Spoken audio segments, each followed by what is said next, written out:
Welcome to the Learning Pines YouTube. We hope this video helps. In this video, I will show how to change a door handle on a Nissan Qashqai. First, let's gather our essential tools. You'll need a Phillips head screwdriver, a flathead screwdriver, and a trim removal tool to carefully detach interior panels. Of course, have your brand new replacement door handle ready. Having these items on hand will make the process smooth and straightforward, ensuring you're prepared for every step ahead. Now, let's carefully remove the old door handle.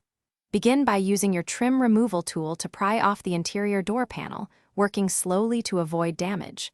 Once the panel is loose, disconnect any electrical connectors. Next, locate the 2 or 3 screws holding the handle in place, usually found on the inside edge of the door.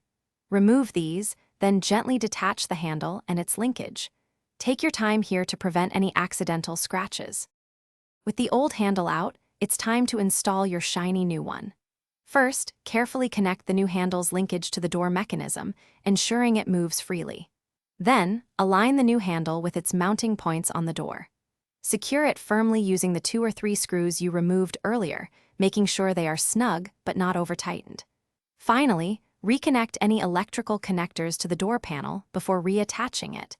This ensures all functions work correctly. Before you finish, perform a few crucial final checks. Test the new door handle's operation from both the inside and outside of your Nissan Qashqai to confirm it opens and closes smoothly.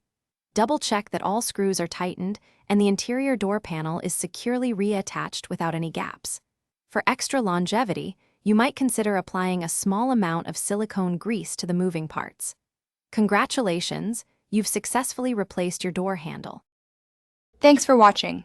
Consider subscribing if we helped you.